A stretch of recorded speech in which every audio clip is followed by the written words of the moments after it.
동안 잘 지내셨습니까? 이번 주는 아니 아이고 무슨 감사합니다. 고맙습니다.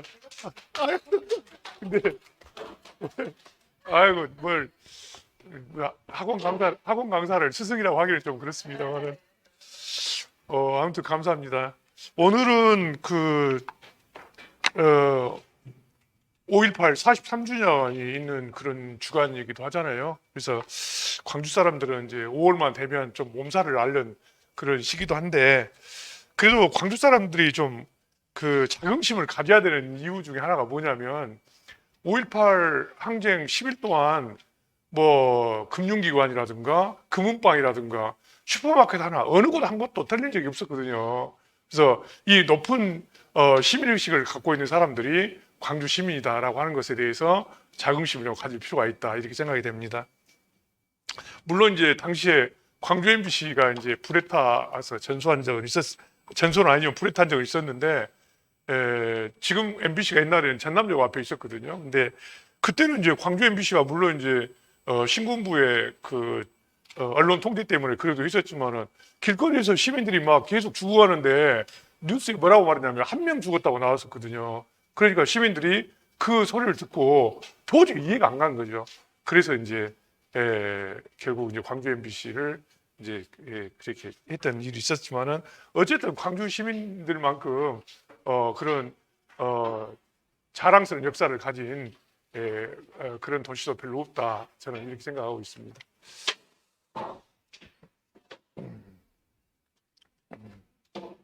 오늘은 413페이지, 오늘부터 이제 기출 문제를 좀 풀어볼 생각인데요. 413페이지 제1회 기출 문제부터 좀 보도록 하겠습니다.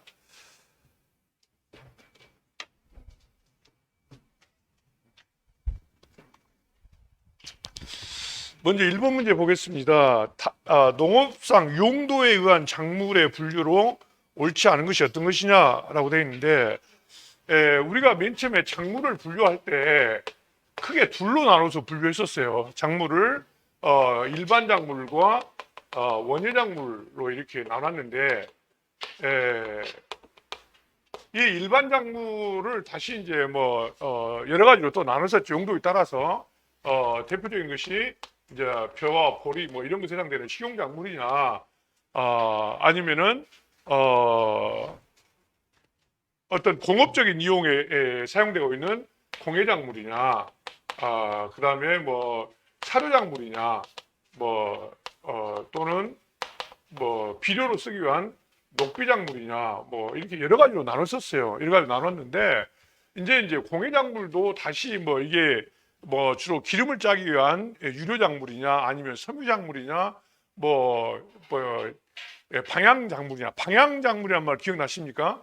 방향이란 말이 향기에 관한 이야기죠. 그래서 주로 허브 종류를 말하고 있는데, 우리나라의 대표적인 방향 작물에는 깻잎이라든가 또는 뭐 방아잎 이런 것들이 여기 해당된다고 했었어요. 그 다음에 이제 원예 작물은 여러분이 알다시피 셋으로 나눠서 과수원예, 그리고 채소원예, 그리고 화해원예, 이렇게 셋으로 나눠서 이야기를 하고 있죠. 그래서 이런 것은 이제 또 과수도 다시 뭐 온대 과수냐 열대 과수냐, 온대 과수 중에서도 키가 큰 과수냐 키가 작은 과수냐, 또 뭐 덩쿨성 과수냐, 뭐 이런 여러 가지 형태로 또 나누고 있었고요. 채소도 뭐 우리가 식용을 하는 부위에 따라서 잎줄기를 먹는 채소냐, 아니면 꽃을 먹는 채소냐, 뭐 뿌리를 먹는 채소냐, 뭐 이렇게 여러 가지로 또 나누기도 했었고, 화해원에도 이제 뭐 지금 1번 문제에 나와 있는 것처럼, 아니구나, 1번 문제 안 나오고, 화해도 마찬가지로 이제 뭐 1년생 화초냐, 뭐 아니면은 단연생 화초냐, 여러 가지 형태로 이제 구분하고 있는데, 문제를 풀면서 한번 더 접근해 보도록 하겠습니다. 그래서 일본에 보면 농업상 용도에 의한 작물의 분류를 옳지 않은 것은 해서 용도에 의하면 일반 작물은 어떻게 나눈다? 식용작물, 공예작물, 사료작물, 녹비작물 이런 걸로 이렇게 나눈다는 것인데, 거기 보면 주영작물이라고 있어요. 주영작물. 그래서 이 주영작물은 생육 형태에 따라서 구분한 것이다, 이렇게 이해하시면 되겠어요. 이게 생육 형태가 크게 우리는 주영작물이냐 아니면은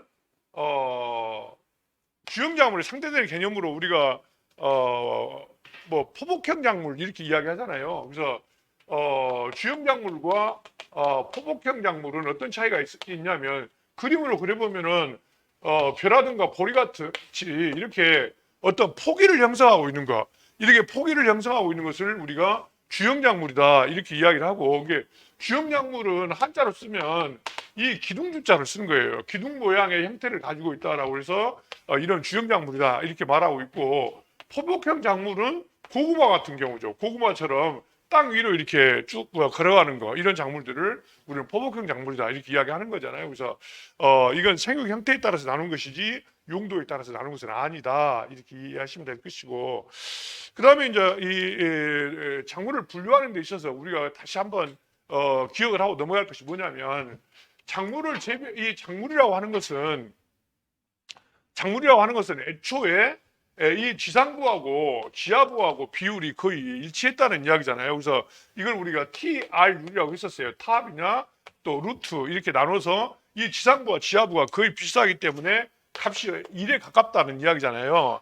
그랬는데 인류가 이 식물들을 어떻게 해요?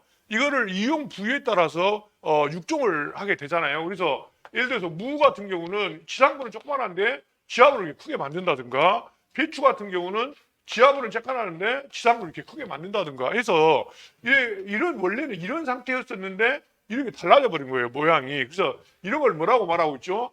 기형식물이다 이렇게 말해요. 이게 기형식물이라는 것은 식물체가 이상하다 이런 뜻이 아니라, 잘못됐다는 것이 아니라 인류가 이용 부위에 따라서 특정 부위를 크게 만들었다는 거예요. 그래서 오늘날 작물의 특징은 이런 기형식물의 의미를 가지고 있다는 것이고, TRU로 살펴보면은 TRU이 어쩐다는 이야기입니까? 1에 가깝다는 것이 아니라 1보다 더 크거나 1보다 더 적은 그런 형태로 바뀌고 있다 이런 이야기죠.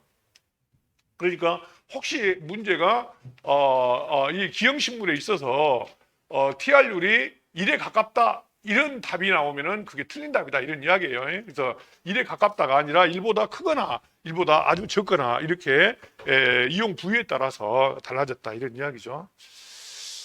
일단 페이지 넘겨보시면 토양의 물리적 특성이 아닌 것이 무엇이냐 이런 이야기를 하는데, 토양은 물을 간직하는 보수성을 가지고 있죠.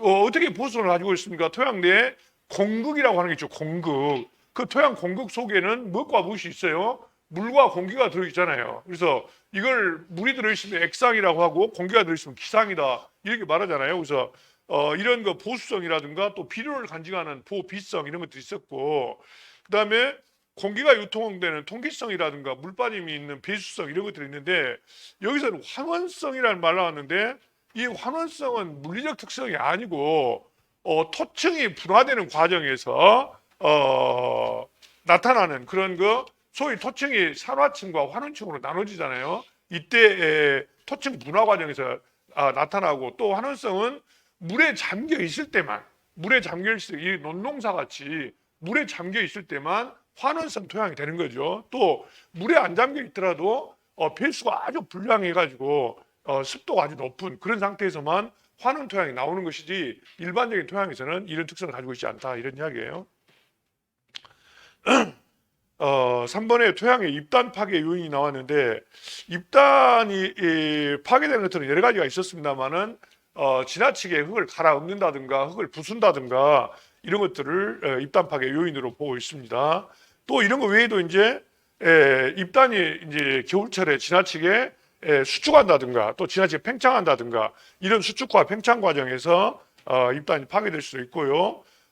또 뭐 비바람이라든가 나트륨 이온의 결합 등으로 인해서 입단이 파괴되는 경우들이 있죠. 그래서 거기 보면 이제 입단 파괴 요인이 아니고 입단 형성 요인들이 쭉 나왔잖아요. 2번에 유기물 시용이라든가 석회 시용, 그리고 3번에 토양 피복, 또 4번에 두과작물이란 말은 콩 두자를 써서 콩과작물을 말하고 있는 거잖아요. 그래서 이런 콩과작물로 피복을 했을 경우에 토양의 입단이 형성이 촉진된다 이 말이고, 이거 외에도 이제 뭐 토양 계량제를 쓰면 좋겠다 이런 이야기도 있었어요. 그래서 토양 계량제가 뭐 아크릴소일이라든가 크릴륨 이런 것들이 있었죠. 그 다음에 4번에 토양 수분에 관한 설명으로 옳지 않은 것은 무엇입니까? 라고 되어 있는데, 토양 수분을 우리가 뭘로 나타냅니까? 물기능의 높이인 PF로 나타내죠. PF. 그러죠? 그래서 PF로 나타내는데, 토양 내가 물이 가득 차 있으면은 이걸 우리가 뭐 최대 용수량이다 이렇게 이야기하는데, 그때는 토양 입자가 물을 간직할 필요가 없겠잖아요. 그러니까 그때는 PF가 0인 상태죠. 거기에서 이제 또 비가 많이 오면 이 토양 내가 물이 가득 차 있다가 그 물 무게로 인해서 자동적으로 물이 빠지게 되는데, 이걸 뭐라고 말해요? 중력수라고도 하고 다른 말로 자유수라고도 하죠. 그래서 한 2, 3일 정도 지나면 이 중력수가 빠지게 되는데, 그 중력수는 PF로 말하면은 2.7 이하가 중력수에 해당되죠.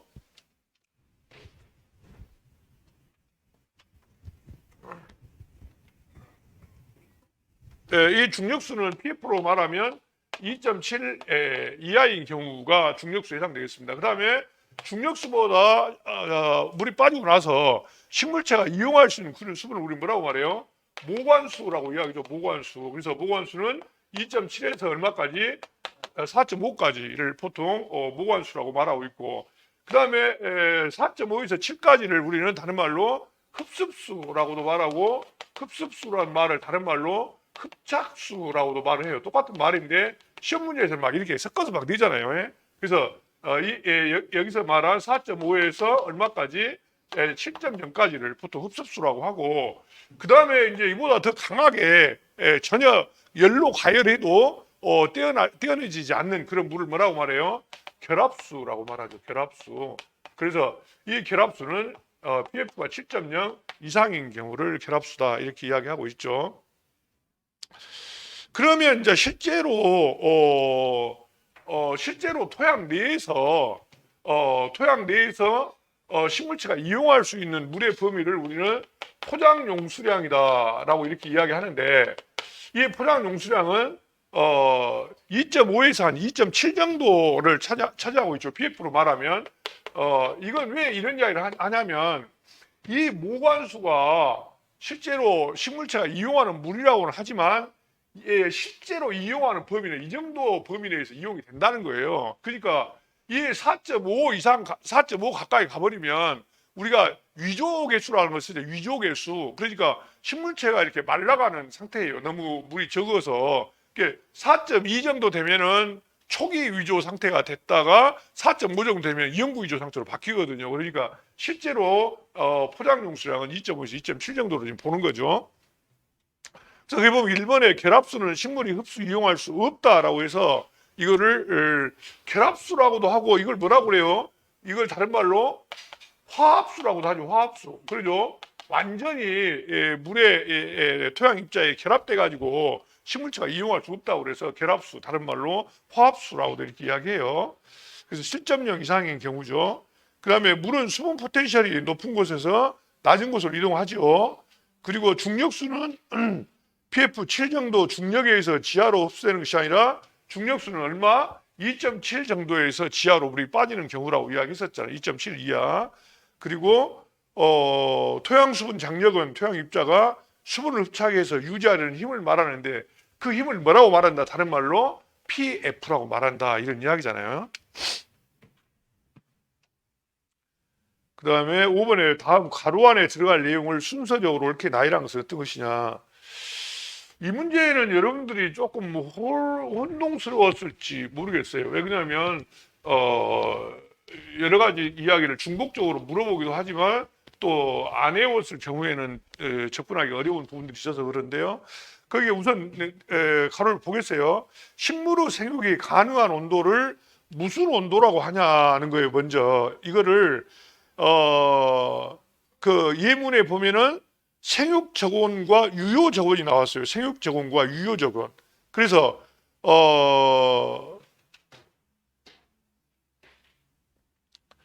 생육 저온과 유효 저온은 좀 달라요. 예, 우선 이름이 좀 틀려요. 우리가 유효 저온이다라고 하는 것은 유효 이런 말 사실 잘 안 쓰는데 유효란 말은 뭔 말이에요? 그 효과가 있는 그런 온도 이런 뜻이잖아요. 이대로 말하면 작물이 자라는데 효과가 있다 이런 이야기인데 즉 작물 생육이 가능한 온도다 이런 이야기예요. 작물 생육이 가능한 온도 여기를 흔히 우리가 작물 생육이 가능한 온도 이렇게 정의를 내려요. 유효 온도는. 그래서 이 작물 생육이 가능한 온도가 유효 온도인데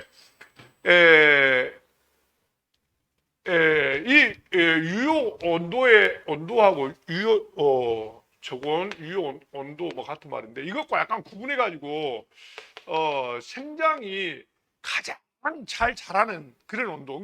이건 상당히 범위가 넓잖아요. 작물 생육이 가능한 온도니까 상당히 범위가 넓은 편인데 작물이 가장 잘 자라는 상태의 온도를 우리는 뭐라고 말하냐면 생육적온이라고 하죠. 생육적온. 그러죠? 생육적온이라고 하는데 예, 이 생육적온을 기준으로 해가지고 이보다 낮은 온도에 있는 것을 최저 온도라고 말하고 이보다 더 높은 온도를 우리는 최고 온도 이렇게 이야기하거든요. 그래서 이 최고 온도와 최저 온도는 생육적온을 기준으로 해서 이렇게 이야기할 수 있다는 이야기예요. 이게 생육적온이란 말은 작물이 자라는데 가장 적당한 온도다 이 말이죠. 가장 적당한 온도고 이것은 여기서부터 여기까지 전체를 다 아우르는 작물 생육이 가능한 온도를 우리는 유효 적온이다 이렇게 좀 구분해서 말하고 있는 거예요. 그래서 그 문제에 보면은 작물 생육이 가능한 온도를 뭐라고 봐야 된다? 생육 적온이 아니라 유효 적온이라고 보는 거예요. 그래서 유효 적온이라고 하고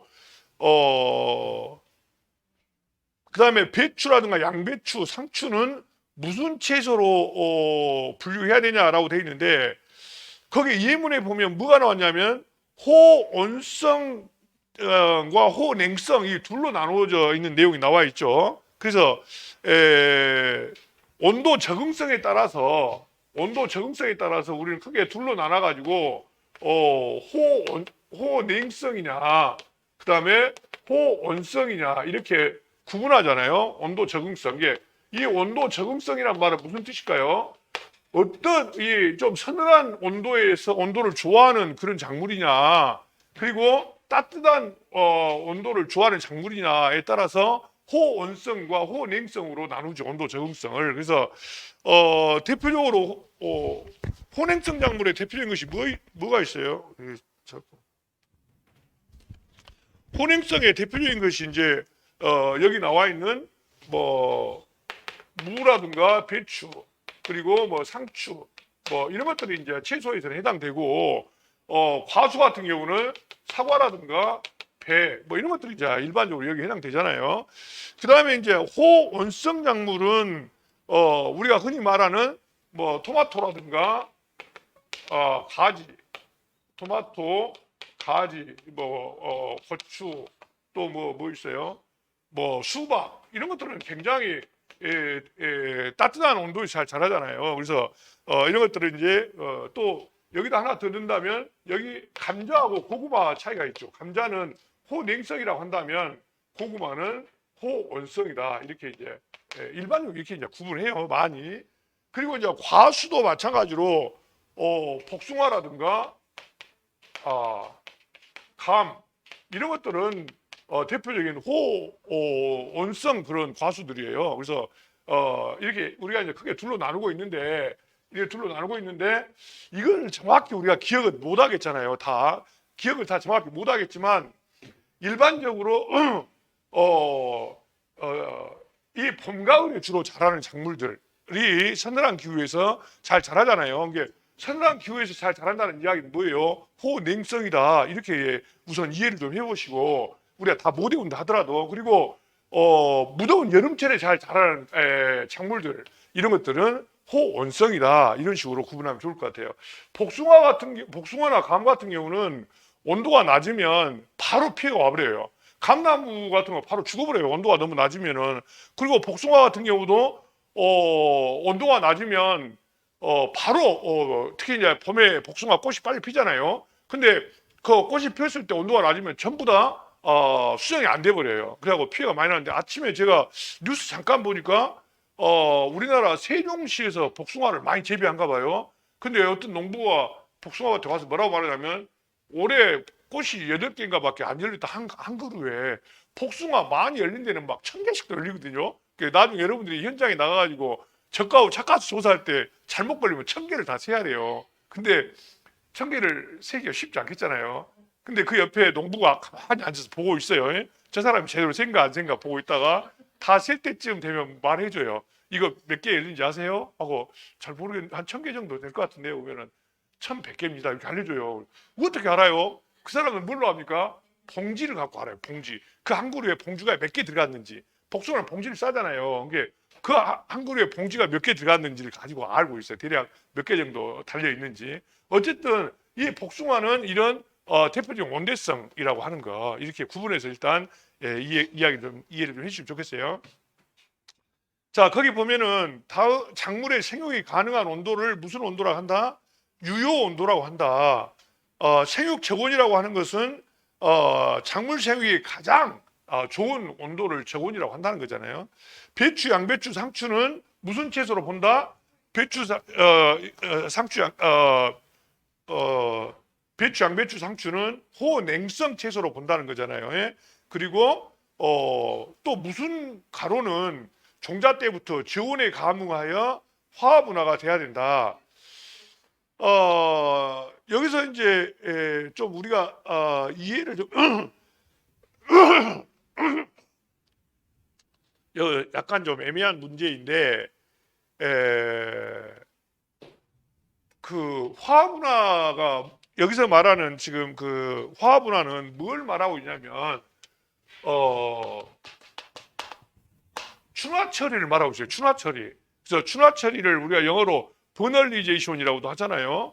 근데 우리는 흔히 춘화 처리를 저온 처리로 이해하고 있잖아요. 근데 춘화 처리는 일반적으로 저온 처리가 맞습니다. 저온 처리가 맞는데 저온 처리 말고 고온 처리를 하는 경우도 있어요. 고온 처리를. 그래서 저온 처리뿐만 이제 일반적으로 저온 처리를 하는데 고온 처리를 하는 경우도 있다. 이런 이야기예요. 그래서 이것을 뭐 저온 춘화형, 고온 춘화형 뭐 이런 식으로 기본서에서는 나와 있어요. 그래서 거기 보면은 이제 종자 때부터 저온의 감응에서 화합분화가 된다라고 하는 것은 뭐예요? 저온 감응형, 저온 춘화형이다 이런 이야기잖아요. 그래서 이 저온 춘화형의 대표적인 것이 여러분이 알고 있는 게 뭐 있어요? 가을보리나 가을밀이죠. 추파맹류. 그러죠? 그리고 이제 뭐 무라든가 배추. 이건 무슨 이야기냐면 자, 춘화 처리를 하는 이유는 뭐예요? 춘화 처리를 하는 이유는 영양 생장에서 생식 생장으로 넘어가도록 하기 위한 거잖아요. 그러면 춘화 처리를 하게 되면 결국 생식 생장으로 넘어가서 꽃이 피고 열매를 맺는다는 거잖아요. 이 무배추를 가을에 심어 놓으면은 그 이듬해 어때요? 겨울을 경과해 가지고 그 이듬해 꽃이 피잖아요. 그러니까 이런 무배추가 대표적인 이런 추파맹류와 함께 저온 춘화형이다 이런 이야기예요. 이해 가시죠? 그래서 이런 저온 춘화형이 이런 추파맹류라든가 무, 배추 이거 말고 또 여러분이 저기 어디에요? 제주도 가면 많이 보는 것이 뭐 있어요? 유채.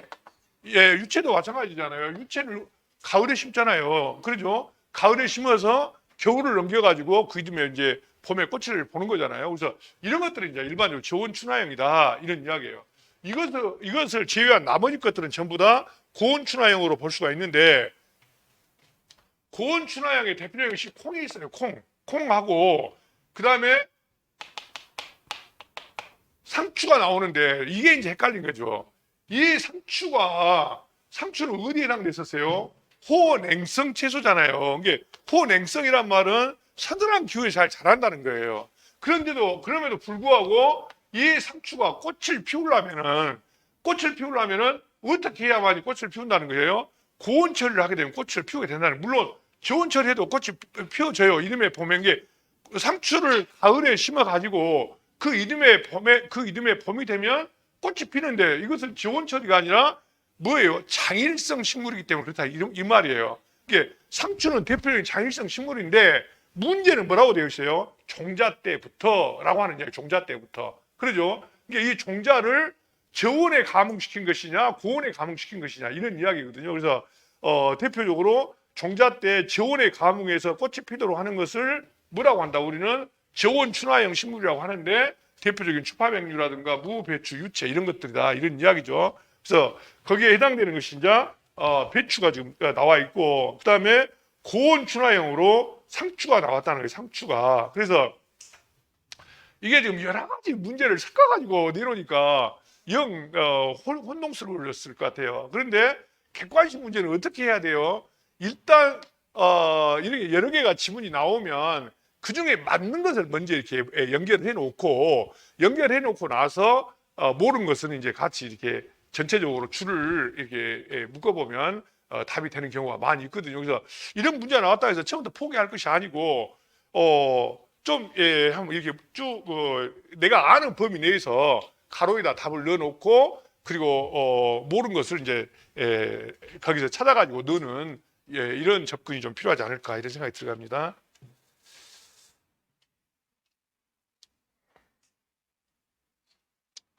그 다음에 한계 일장이 없어서 일장 조건에 관계없이 개화하는 중성식물이 나왔어요. 이 중성식물은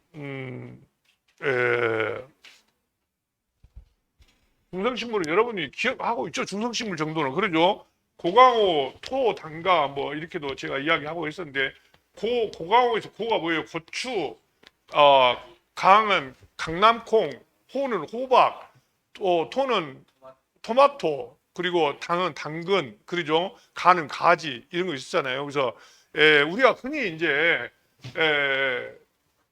장일식물이냐 일장에 따라서 일장을 장일식물이냐 단일식물이냐 물론 이 사이에 여러 가지가 있는데 그 다음에 중성식물이냐 이렇게 나눈 이유는 뭐냐면 이거는 하루 헤어 길이가 16시간에서 한 18시간 정도 되어야만이 화합분화가 이루어지는 것을 말하잖아요.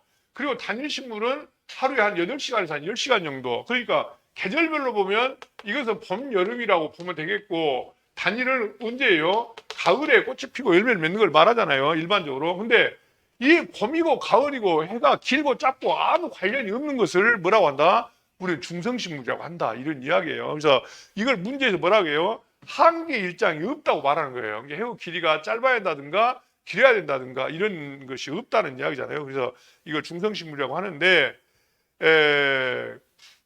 거기서 지금 나와 있는 것이 뭐 있어요? 자, 우선 상추는 무슨 식물이죠? 장일식물이라고 이야기했죠. 금방 장일식물이라고 했어요. 상추는 무, 배추와 함께 이게 상추를 겨울에 심어가지고 그 이듬해 봄에 먹을 수도 있어요. 그런데 그걸 그대로 놔두게 되면은 장일 일장이 길어지면서 꽃이 피고 열매를 맺는다는 거예요. 그리고 국화는 대표적인 가을에 피는 단일성 식물이잖아요. 그 딸기는 단장일 식물이라고 말해요. 처음에는 해여 길이가 짧았다가 해여 길이가 좀 길어지면 꽃이 핀다고 해서 단장일 식물이라고 말하고 있고 그 다음에 이런 장일 단일 필요 없이 피는 것이 뭐다? 예문에 나와 있는 고추를 비롯해서 강낭콩이라든가 호박이라든가 토마토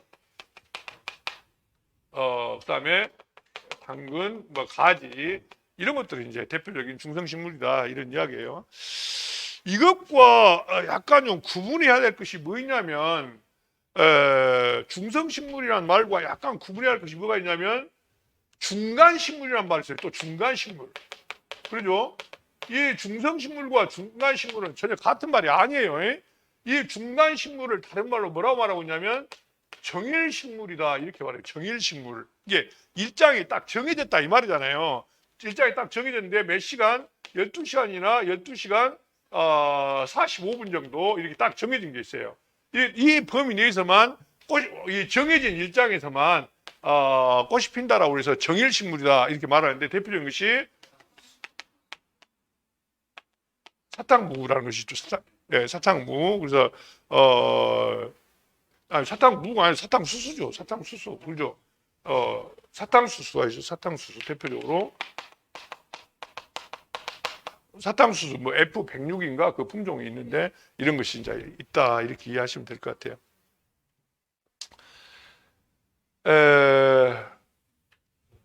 여기서 하나 더 좀 짚고 넘어가면 작물의 개화 촉진과 관련되는 요소들이 있어요.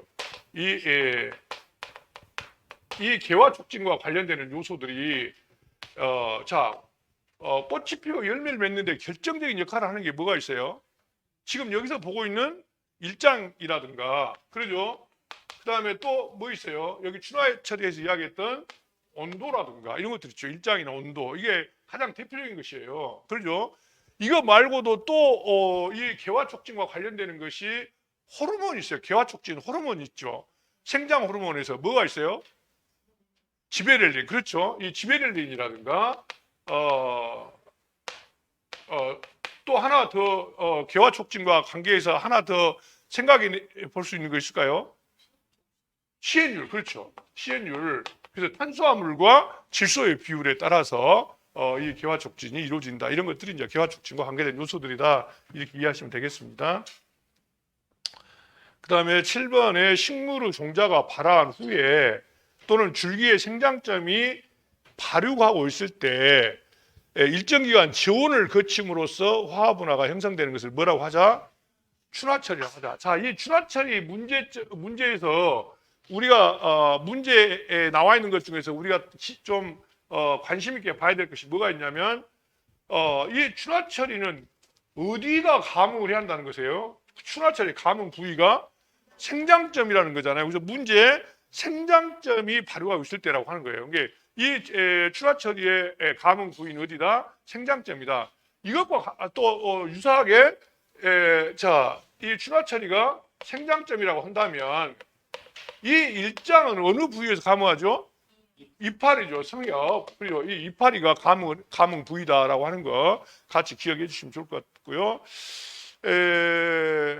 그래서 이제 춘화철이는 아까 잠깐 봤던 것처럼 반드시 일반적으로 저온 춘화형이 대표적이지만 이러한 콩이라든가 상추는 고온 춘화형 작물도 있다. 예외적으로 이렇게 구분하시면 좋겠습니다.